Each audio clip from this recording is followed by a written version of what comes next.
Olá, muito prazer estar aqui com você nesse momento extraordinário. É uma honra imensa para mim poder trocar um pouquinho do meu conhecimento de ventosa terapia com vocês. Eu me chamo Rafael Prado, eu sou fisioterapeuta, especialista em medicina chinesa e em acupuntura. Fiz meu mestrado na Universidade Federal em farmacologia com eletroacupuntura. Então, durante 10 anos eu estudei e pratiquei muito a ventosa terapia, assim como a medicina chinesa, a acupuntura e a eletroacupuntura. Dentro dessa trajetória de 10 anos, eu pude testar e comprovar algumas técnicas e uma forma de fazer a ventosa terapia que funciona e é altamente eficiente, baseada tanto na fisiologia e fisiopatologia ocidental, quanto na fisiologia energética. Todos os fundamentos da medicina chinesa e também artigos científicos e descobertas atuais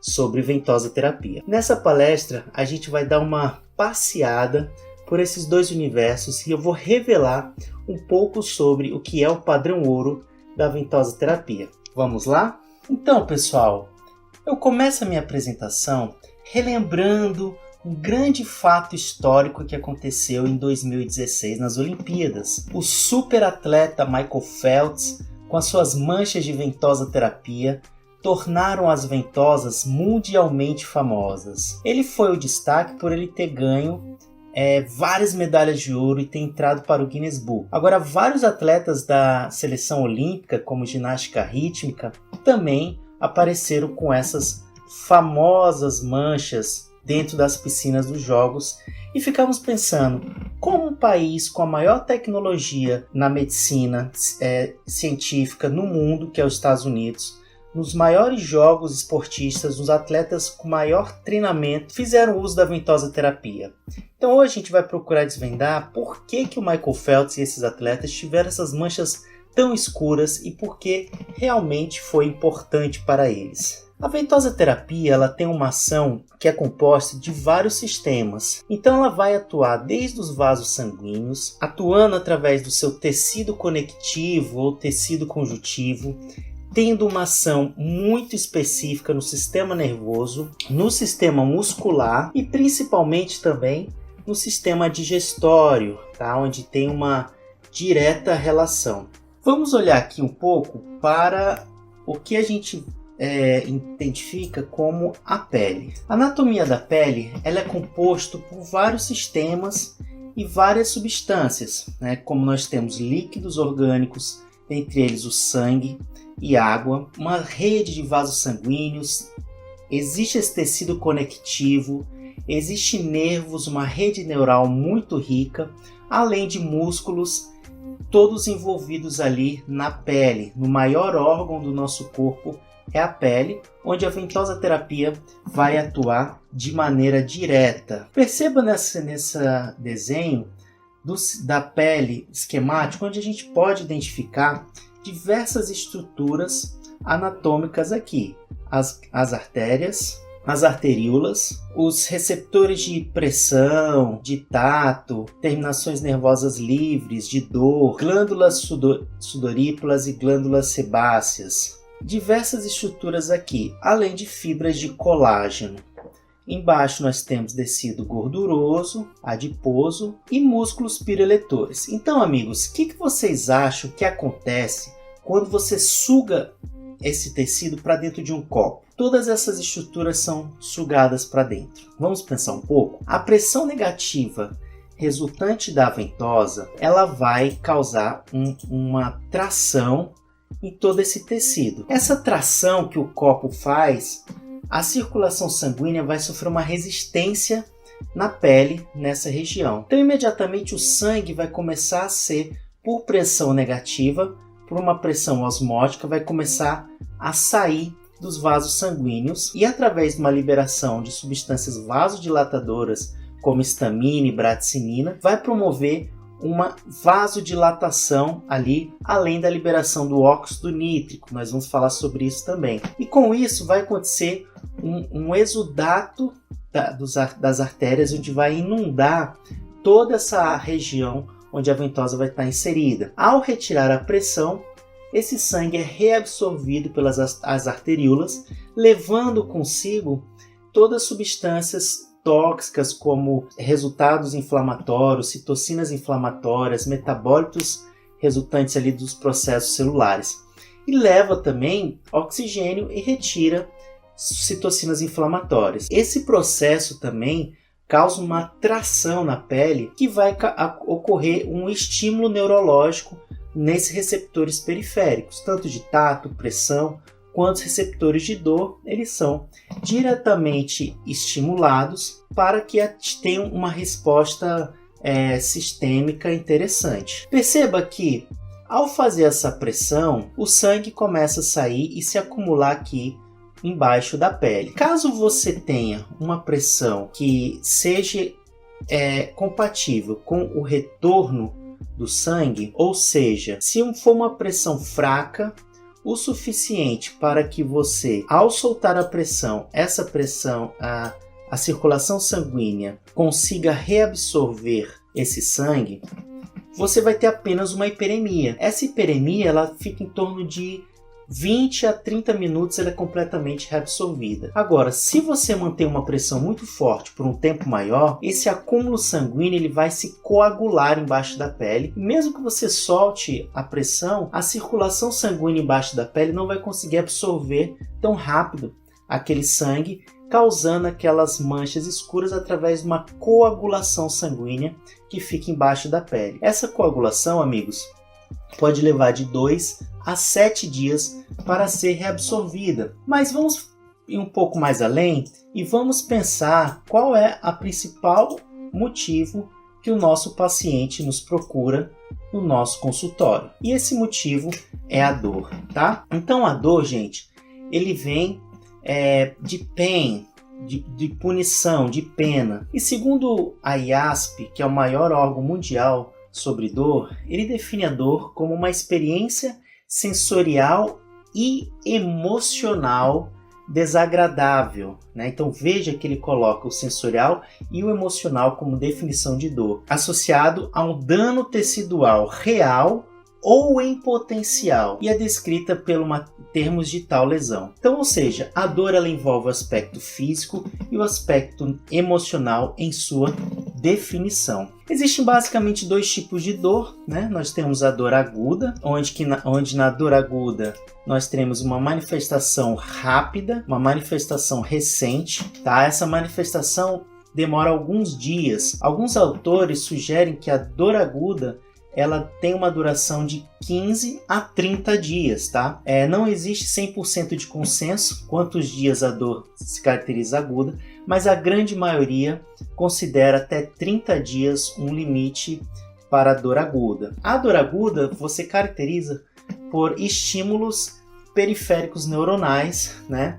Causando aqui uma dor central no seu cérebro. Já a dor crônica já representa aquelas dores de longo tempo, ou seja, mais de 30 dias já é caracterizado uma dor crônica. Nessa situação, todo o seu nervo ele já sofreu o que nós chamamos de neuroplasticidade, onde devido a constante estímulo doloroso durante um bom tempo, o seu nervo passou a se adaptar àquela situação e expressar mais receptores de dor. Toda a rede neural e todo o seu conjunto de células gliais se tornam ativadas e neuroplasticidade acontece e ela se adapta àquele processo de dor. Quando esse processo de adaptação já ocorre, então nós temos o processo crônico, tá? E para reverter a dor crônica, você vai precisar de um tempo maior para restaurar aquele nervo do formato anterior, antes da sua neuroplasticidade, ou seja, você tem que formar uma nova neuroplasticidade para retornar o estado natural. Então, nós temos assim, para a gente entender rapidamente, quando nós temos um estímulo periférico lesivo, esse estímulo ele vai liberar nos nossos tecidos uma série de substâncias inflamatórias, citocinas inflamatórias, tá? Que essas citocinas vão estimular nervos que estão na sua periferia, estimulando seus receptores na membrana do nervo. Esse nervo, atinge o limiar de ação e ele vai levar a informação da dor para sua medula e subir para o seu cérebro. Então, o estímulo periférico biológico, ele libera substâncias como a substância P, serotoninas, interleucinas e dentre outras, tá? Então, qualquer lesão que nós tivermos na pele, tanto lesiva como das ventosas, tá? A ventosa é um tipo de uma microlesão que você vai causar, periférica. Então, você vai liberar substâncias biológicas ali na sua extremidade. Então, quando você tiver essa situação acontecendo, você vai estimular nervos periféricos. Entre eles, nós temos os nervos nociceptores, que são nervos de dor, né? Existe uma série de receptores periféricos, como os de pressão, tato, calor e frio. Esses nervos, esses receptores percorrem nervos. Existem nervos mais grossos e mais finos, como a fibra A delta e a fibra C, né? Essas fibras, elas são as fibras dolorosas que percorrem o nosso sistema nervoso periférico.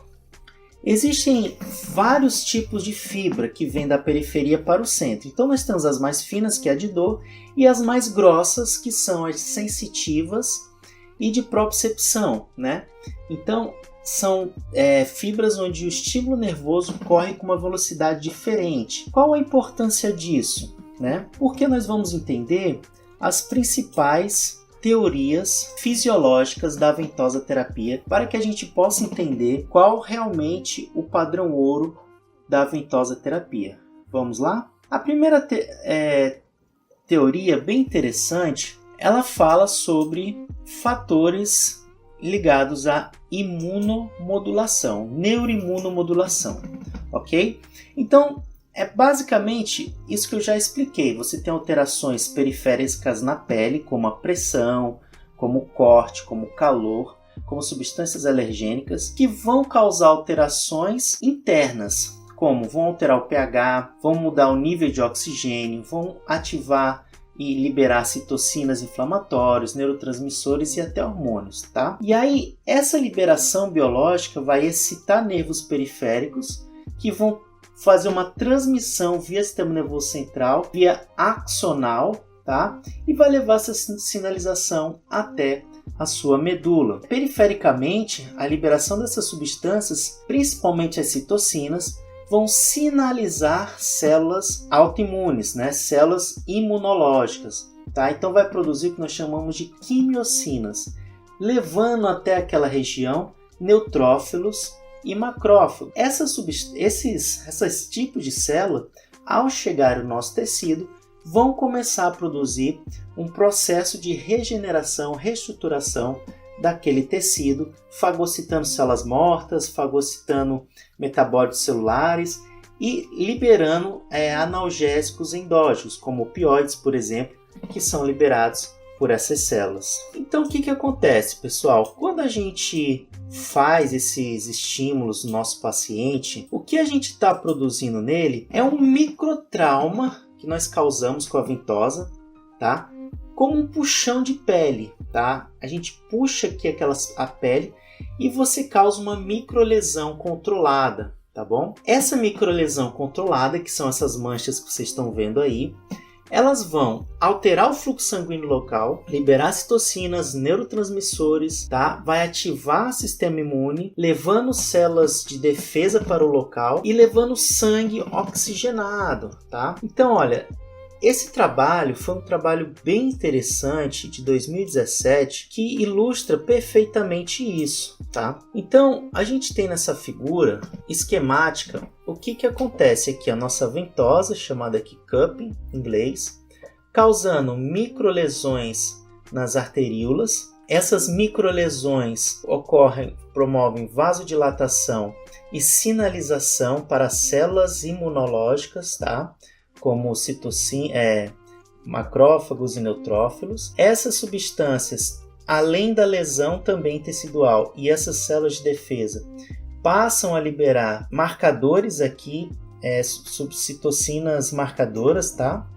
Que começam a se ligar na membrana dos nervos e que passam a levar sinais através da sua medula. Essas sinapses no segundo neurônio sobe para o seu cérebro, que vai causar uma resposta a nível central. Então, pessoal, em 2019 foram levantadas algumas teorias sobre a ventosa terapia, tá? Essa teoria ela tem alguns pilares. Então, existe um pilar onde se sustenta a teoria do portão da dor e a teoria da zona reflexa, levando a efeitos difusos neurológicos, nós vamos falar isso agora, a imunoneuromodulação e o efeito no sistema imunológico, os efeitos hematológicos do sangue, tá? E os seus efeitos anti-inflamatórios e também a liberação do ácido nítrico, do óxido nítrico.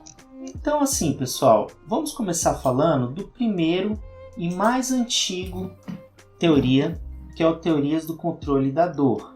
Então, a teoria mais antiga que se tem e mais estudada é uma teoria de 1965 que chama a teoria da comporta espinhal ou teoria da portão da dor. O que se consiste essa teoria de forma bem objetiva, tá? Nós temos os nervos periféricos nociceptivos que são transmitidas por vias bem finas, que é a via C e a delta. Essas fibras, ao sofrerem lesão na sua periferia, levam o estímulo doloroso para o corno posterior da medula. Na mesma estrutura, no mesmo nervo, nós temos fibras sensitivas, que são fibras mais grossas, que são fibras que recebem as informações táteis de pressão da nossa pele. Então, quando a gente faz a ventosa, ali sugando, a gente está estimulando as fibras táteis, que correm pelo nervo em paralelo às fibras de dor e também chegam na mesma região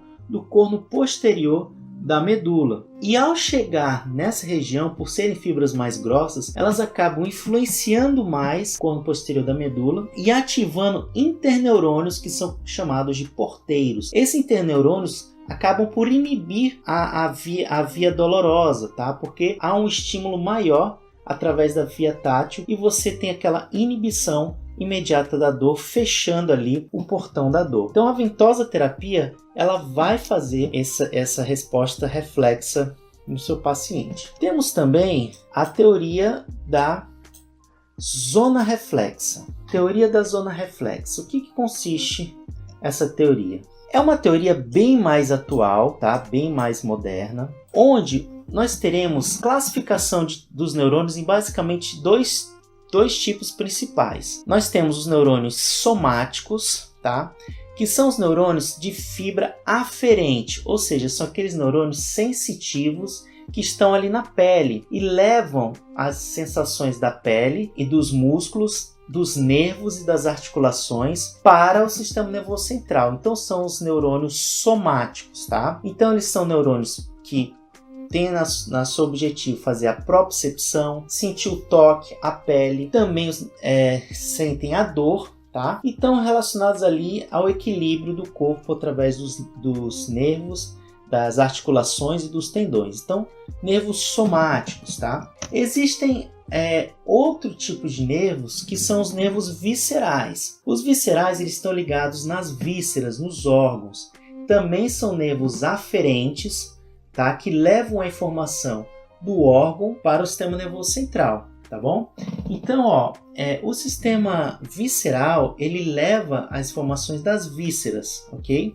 Para o órgão. Então, os somáticos, como está esse nenenzinho, sensitivos, e os viscerais levando lá dos órgãos, no caso aí, o intestino, como um exemplo nessa figura. Os dois nervos, os dois neurônios, eles percorrem nervos que culminam nas mesmas raízes nervosas. O que eu quero dizer com isso? Tanto os neurônios receptivos quanto os viscerais, tanto os somáticos quanto os viscerais, eles percorrem nervos que culminam em regiões muito próximas no corno posterior da medula. Ou seja, eles percorrem o mesmo gânglio, mesmo raiz do nervo, e vão para a medula. Então, eles se interaçam e se interagem entre si e chegam na mesma região da medula. Cada nível da medula, nós temos as raízes nervosas. Essas raízes nervosas, elas têm nervos incomuns que vão para as vísceras e vão para a parte sensitiva, tá? E o que quer dizer isso? Quando você tem uma inflamação crônica, principalmente, você tem uma neuroinflamação, ou seja, devido ao processo inflamatório crônico ou de dor crônica, todo aquele seu nervo passa a expressar citocinas inflamatórias durante todo o seu trajeto. E isso vai por influenciar os outros nervos que correm junto. Então isso acaba influenciando os nervos do mesmo dermátomo, ou seja, da mesma região. Então, se você tem uma inflamação no órgão de forma crônica, de forma reflexa, você vai influenciar essa neuroinflamação, inflamando também todo o nervo o qual aquele nervo está inserido, influenciando os músculos, influenciando a pele, que estão correlacionadas com aquele órgão. E ao contrário também pode acontecer. Se você tem uma inflamação muscular crônica, aquele nervo daquela musculatura também pode acabar inflamando, digamos assim, o nervo visceral e vice-versa. E aí que nós temos toda a resposta reflexa neuromuscular e neurovisceral. Dentro dessa teoria ainda, gente, o que vai acontecer? Essa culminância de nervos na mesma fibra para a cono posterior da medula chega numa outra categoria de nervos, de neurônios na medula, chamada neurônio multireceptivo. Na nossa medula, no corno posterior da medula, nós temos um neurônio secundário que recebe os inputs neuronal dos órgãos, dos músculos e da pele. E esse neurônio chamado multiceptivo, ele vai interpretar essas informações vindas de todos os nervos sensitivos e viscerais, somáticos e viscerais. Ao interpretar essas informações, ele vai levar as informações para vias superiores do nosso corpo.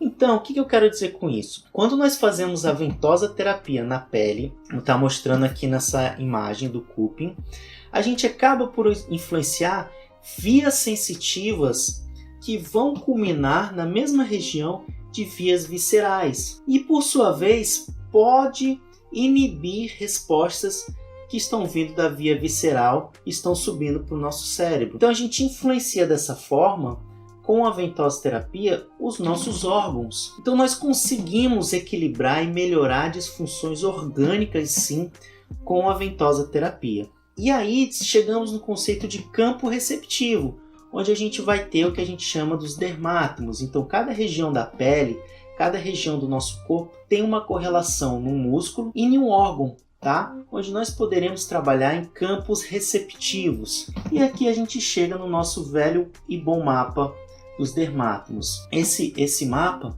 foi descrito conforme as raízes nervosas que inervam aí os órgãos e a pele, tá? Então há essa correlação direta. Então nós podemos sim trabalhar com a ventosa terapia baseada nos dermátomos por conta dessa estrutura nervosa que há em comum, essa atuação biológica, bioquímica que nós vamos com a ventosa terapia atuar. Esse trabalho em 2016 foi muito interessante, que fez uma bonita correlação entre o sistema nervoso central e periférico com os meridianos de acupuntura. Nesse trabalho, ele mapeou a rede neural que nós temos e os meridianos e verificou que existe sim, de fato, uma correlação entre os meridianos de acupuntura e os nervos. Percebam aí o nervo músculo cutâneo, nervo radial e medial. Nós temos aí o canal do pulmão, né, o pericárdio, o coração, tem essa correlação. Os meridianos centrais, né, onde tem o vaso governador,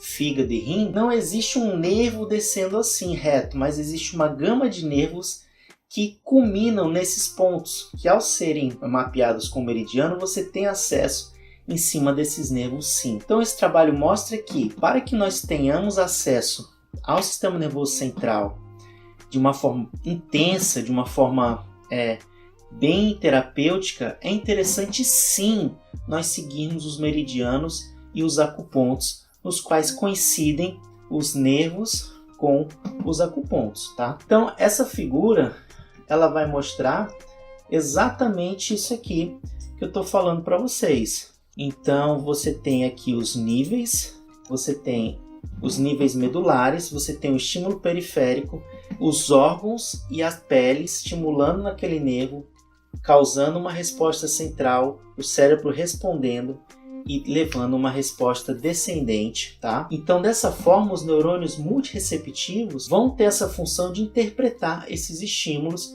e com isso sim a gente consegue influenciar na dor, melhorar a inflamação neurológica e ter uma resposta terapêutica reflexa, tanto visceral quanto muscular e periférica, tá bom? Outra teoria, gente, muito especial que a gente precisa entender seria a resposta descendente modulatória da dor. Essa resposta, esse trabalho, ele é um trabalho de muitas décadas que foram comprovados, tá? Foi comprovado que na estimulação da dor periférica existe um neurônio primário que leva o estímulo para o cono posterior da medula. Esse estímulo sobe pelos tractos espinotalâmico e neoespinotalâmico até o seu tálamo. No seu tálamo ele chega no seu córtex cerebral. E o seu córtex cerebral interpreta e com isso passa a responder e liberar opioides endógenos. Foi descoberto que a atuação da acupuntura nos acupontos percorre a mesma estimulação do caminho da dor até o córtex. Por quê? Porque a acupuntura, o que foi feito foi estímulo de pontos periféricos neuronais. Com a ventosoterapia, se nós estimularmos os acupontos, nós também estaremos causando estímulo neuronais, tá? E esse estímulo neuronal acontece que você vai ocupar a via dolorosa, estimulando as fibras sensitivas e dolorosas, vai fazer uma sinapse na sua medula, vai subir lá para o seu tálamo, tá? O tálamo e hipotálamo, vai passar pelo seu sistema límbico, onde você emocionalmente vai interpretar aquela sensação, chega no córtex e o córtex responde com uma resposta descendente analgésica, tá? Então vai acontecer que a substância cinzenta periaquidutal, essa região chamada PAG, vai injetar numa via descendente uma quantidade imensa de opioides endógenos. E esses opioides endógenos vão descer pela sua medula e vão inibir a nível medular a sinapse dolorosa. Essa liberação de opioide leva assim de 2 a 5 dias esse efeito acontecendo. Então, quando você faz o estímulo da ventosoterapia, você tem a liberação de opioides endógenos a nível cerebral da PAG e da região RVM, que é a região específica dessa liberação, você tem o efeito de 2 a 5 dias. Então, por isso que em pacientes crônicos é interessante você fazer o estímulo pelo menos uma vez por semana, durante um bom tempo, para que o bloqueio constante da dor favoreça uma mudança na neuroplasticidade do neurônio. Outra teoria que também é muito bacana, pessoal, é a teoria da liberação do óxido nítrico. O que acontece? É porque assim, esse autor, em 2016, fez um trabalho muito interessante, onde ele demonstrou que nos acupontos, ou seja, nos pontos meridianos de acupuntura, os vasos sanguíneos eles saem de uma forma muito mais intensa e culminam os grandes vasos pelos acupontos. Inclusive, a saída desses vasos sanguíneos pela fáscia e ir por baixo da pele são grandes troncos de vasos sanguíneos, né? E ele descobriu uma coisa muito interessante. Esse autor ele era um médico anatomista, tá? E junto com alguns cirurgiões plásticos e alguns acupunturistas, eles fizeram esse estudo. Então eles verificaram que os vasos sanguíneos eles se anastomosam seguindo os meridianos de acupuntura. Olha que interessante. E que nos meridianos paralelos os vasos sanguíneos não se cruzavam diretamente, mas no mesmo meridiano os vasos sanguíneos eram contínuos. Então, se você fizer a ventosoterapia nos meridianos, mais uma vez, você vai estar tendo um suporte sanguíneo muito maior do que você fazendo cruzando os meridianos, por exemplo. Então, você seguindo o mesmo meridiano, você vai ter mais acesso ao suporte sanguíneo, tá, na sua terapia. E o que acontece? Alguns grupos de autores, resolveram verificar se a ventosa terapia tinha alguma influência na liberação do óxido nítrico, né? Porque todo mundo sabe que o óxido nítrico ele promove a vasodilatação. Então eles começaram a estudar isso profundamente. E o resultado, em 2017, mostrou que sim, tá? Que a ventosa terapia ela causa a liberação de óxido nítrico pelas células endoteliais e induz alterações, tá? Então foi feito um ensaio experimental que ele relatou que a ventosa terapia aumenta a expressão da óxido nítrico sintetase, né, que é a enzima que produz o óxido nítrico, a partir de um antecessor que é a L-arginina. E isso foi comprovado que acontece de uma forma mais intensa nos acupontos. Então, mais uma vez, os acupontos mostram a sua eficácia com maior produção de óxido nítrico e uma maior vasodilatação. Então, essa molécula regula o volume sanguíneo, a pressão sanguínea, contribui também com isso, vai ter uma resposta imune mais intensa, porque você vai ter mais células imunológicas ali, vai controlar toda essa liberação e neurotransmissão, né? E vai também estimular alguma diferenciação celular, como fibroblastos e algumas células também de regeneração. Então isso é uma coisa que também foi bem comprovado. Outra teoria, pessoal, muito importante, que muitos estudos têm feito, é sobre a ativação do sistema imunológico com a ventosa terapia. Isso é um assunto que tem muito a ver com o momento atual, devido aí a muito estar se falando sobre sistema imunológico e reforço do sistema imunológico. A ventosa terapia, elas irritam. O que acontece? Quando você põe a ventosa, você causa uma lesão, uma microlesão controlada ali naquela região. Essa microlesão, ela vai causar a ida de sangue para lá, uma vasodilatação e uma migração de células de defesa. Muito bem, isso é um ponto. Porém, alguns estudos mostraram que existem coisas além disso daí. Então, olha que interessante esse trabalho. Em 1999, tá, um grupo de estudos chineses demonstraram que a ventosa terapia aumenta a expressão do receptor C3b no complexo imune dos glóbulos vermelhos. Então, o que quer dizer isso, gente? Ele viu que nos glóbulos vermelhos, no complexo imune que nós temos no nosso sangue, dentro do nosso sangue nós temos os complexos autoimunes e nos glóbulos vermelhos, que a ventosa terapia aumentava a expressão do receptor C3b. Com isso, abriu portas para novas pesquisas, tá? Em 2013, foi comprovado que a ventosa terapia aumenta a liberação de C3 do sistema complemento. Então, o que aconteceu, gente? O sistema complemento é um sistema de sinalização celular que nós temos de inflamação e de ativação do sistema imunológico. Quando você faz a ventosa terapia, ali a região da ventosa aumenta a liberação do sistema, ativação do sistema complemento, especificamente de C3. O C3, ele é uma proteína que marca bactérias e vírus. Olha que interessante. Ao fazer isso, você aumenta a marcação de células invasoras, facilitando o trabalho das células de defesa em identificar quais são as células patológicas, os vírus, as bactérias, e ao mesmo tempo aumenta o receptor do complexo da hemoglobina de defesa, ou seja, então aumenta sim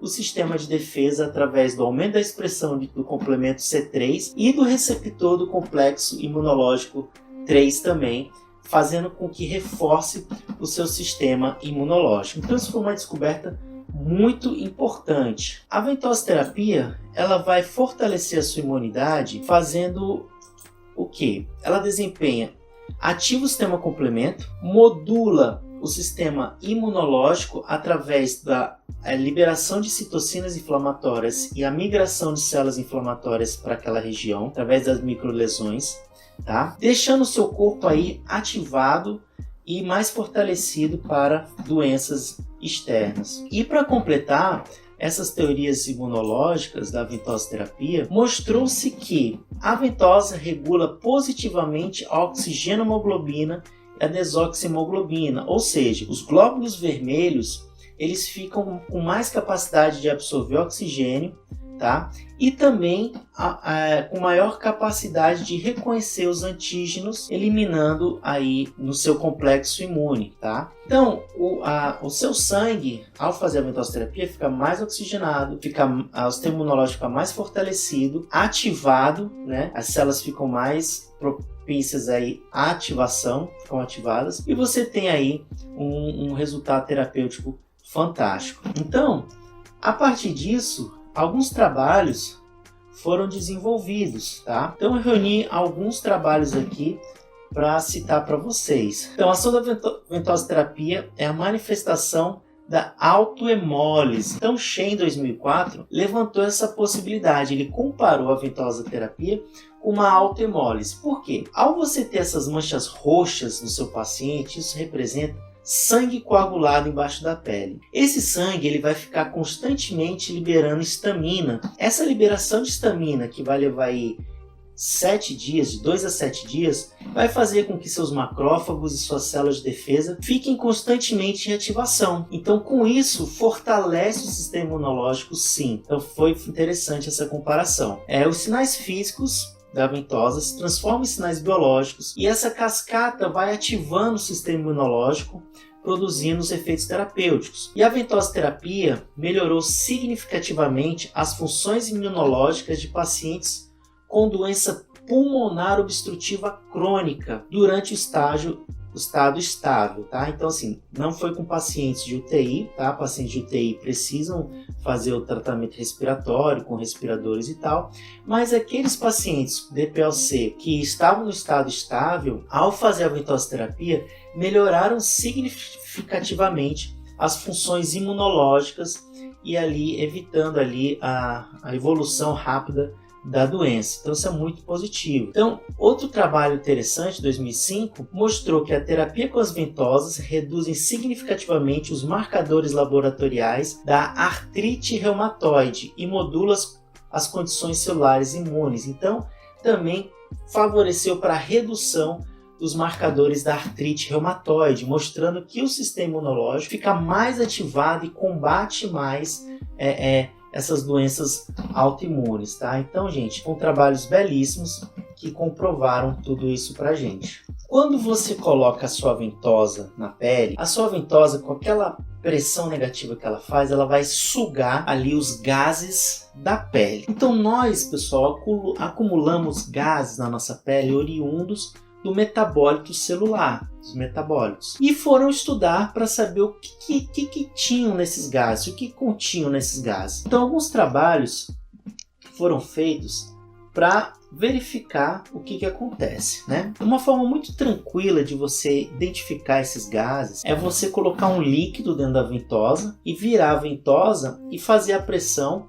Você vai começar a ver sair bolhas debaixo da pele, né? Nesse exemplo que eu coloquei para vocês, dá para ver aí, no caso, tem sangue, né? Foi feito com uma sangria, porém, como o sangue é líquido, você consegue ver, às vezes, bolhas saindo embaixo do sangue. E dentro da ventosa, você vê uma espécie de um gás ali úmido, embaçando a ventosa por dentro, mostrando que ele contém algum tipo de gás úmido. Então, esses gases eles estavam anteriormente na nossa pele. Então, o que acontece quando a gente faz esse procedimento? Tá? Alguns autores, em 2016, estudaram esses gases e verificaram que existem metais pesados nesses gases, além de CO2. Tá? Então, eles perceberam que existe alumínio, mercúrio, prata, chumbo, que são metais pesados, metais tóxicos para o nosso corpo. Tá? Então o que acontece? Quando você faz essa remoção, você está tirando da sua pele esses metais pesados. Então tirando o que a gente chama de toxinas da nossa pele, melhorando a condição da pele de se nutrir, de se oxigenar, de se rejuvenescer. Tá? Quando você retira ali da sua pele essas toxinas, você está criando uma via de retirada de toxinas do seu corpo, porque aquelas toxinas, muitas podiam estar antes no sangue. Quando você retira da pele, você faz uma via do sangue para a pele e da pele para fora, então você melhora a condição, então você elimina toxinas, gases tóxicos. Então a gente, inclusive eu indico até quando você retirar essas ventosas, tome cuidado para você não cheirar aquele gás que está repleto ali de toxina, tá? Isso vai favorecer o rejuvenescimento da pele, vai melhorar o pH da pele, evitando a proliferação de fungos e bactérias na pele. Você vai estimular o metabolismo local de fibroblastos, também vai aumentar o estímulo de colágeno na pele, levando mais oxigenação e nutrição para a pele, causando um rejuvenescimento, e você vai ter explicações aí, tanto na saúde quanto na estética, fazendo essa desintoxicação.